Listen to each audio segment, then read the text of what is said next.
Vamos conversar agora com o Giovanni Harvey, secretário executivo da Secretaria de Políticas de Promoção da Igualdade Racial. A entrevista tem a participação da jornalista Mônica Maia, nossa colega aqui na TV Brasil. Mônica, obrigada pela presença, obrigada, Giovanni. Hoje é o Dia Internacional pela Eliminação da Discriminação Racial. Se é internacional, então, em que pé estamos nós, brasileiros, dentro desse dia? Como nos classificamos? Se tivesse um ranking, a gente ainda está muito distante de uma igualdade no país? Na realidade, a realidade brasileira ela é diferente de outros países, então a comparação não pode ser feita de forma mecânica.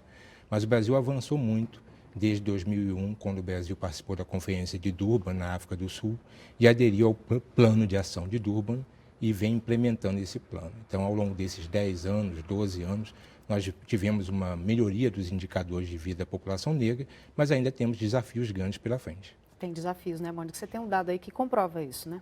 Exatamente.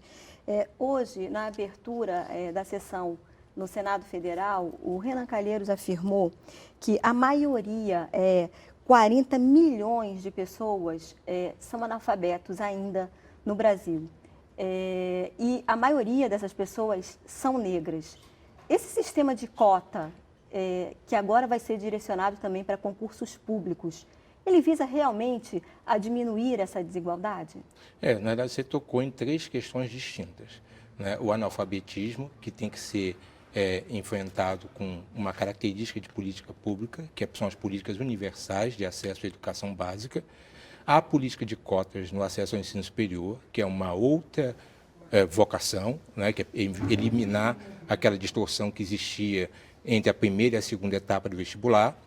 E a política de cotas no serviço público tem um outro sentido, que é a modernização da máquina pública, para que a máquina pública brasileira possa ter uma diversidade maior e ter condições de interpretar as demandas da sociedade e formular políticas públicas que atendam às necessidades da sociedade, elemento que nós entendemos que não está sendo potencializado da forma como poderia ter sido alcançado. Tem um dado, né, Mônica, do IPE, acho que são menos de 6% são afrodescendentes dessas pessoas que fazem concurso público. Ainda é um número muito pequeno, né? Na realidade, em determinadas categorias, determinadas categorias profissionais, notadamente carreiras de Estado, elas têm uma participação de população negra em torno de 3, 4, 5%.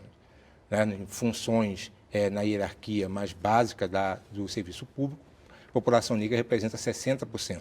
Então, também não dá para fazer um corte linear e dizer que o serviço público tem um percentual X de forma linear. Não, a população negra está fortemente concentrada no serviço público, nas funções da hierarquia mais baixa. Nas carreiras de Estado, a participação é menor. Por isso que nós estamos propondo um mecanismo de cota nos concursos públicos de 20%, levando em consideração que, na média, nós temos 31% de trabalhadores negros no serviço público.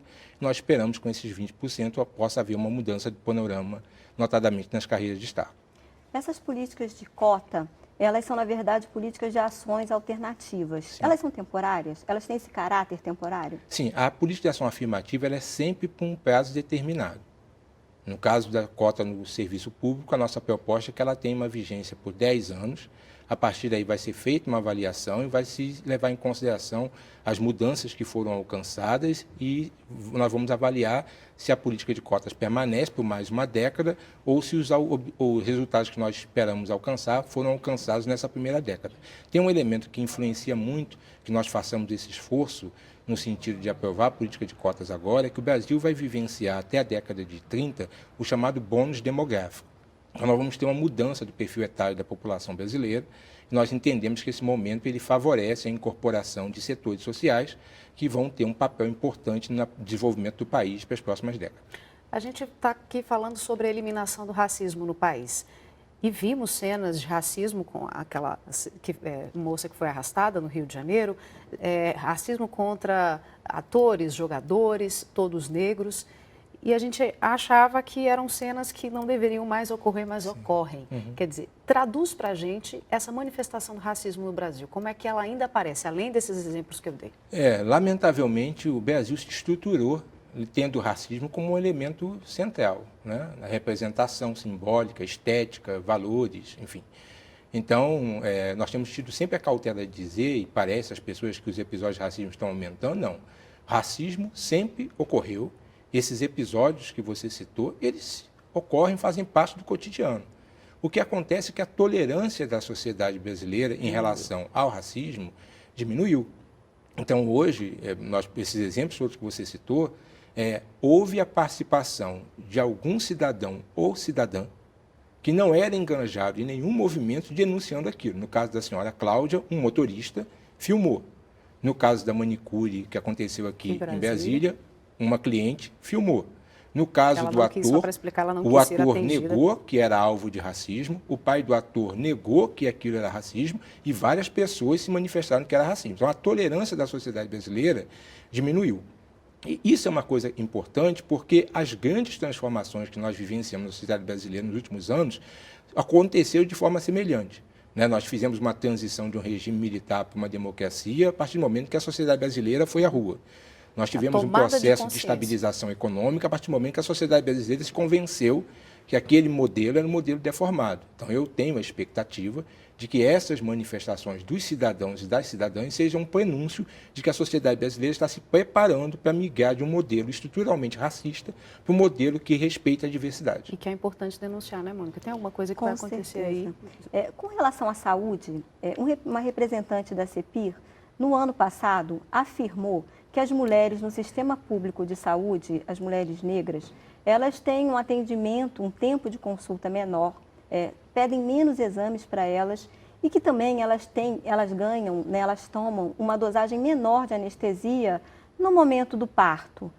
Primeira pergunta, isso continua acontecendo? Alguma coisa foi feita, alguma política pública foi implementada para diminuir essa diferença, para que o tratamento seja mais igualitário? E segunda pergunta, pode-se afirmar, então, que há também uma discriminação no SUS? Nenhuma instituição social é imune aos preconceitos que permeiam a sociedade. Há um grande erro das instituições, polícia, sistema de saúde, dizendo que não existe racismo nessas instituições. Lamentavelmente, no sistema de saúde também existe racismo.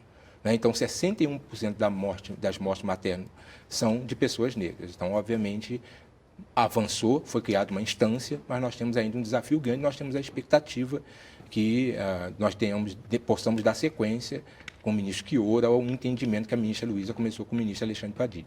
Quero agradecer aqui a Giovanni Harvey pela presença da Secretaria de Políticas de Promoção de Igualdade Racial. Obrigada também à nossa colega Mônica Maia. Boa noite. Pois não, boa noite.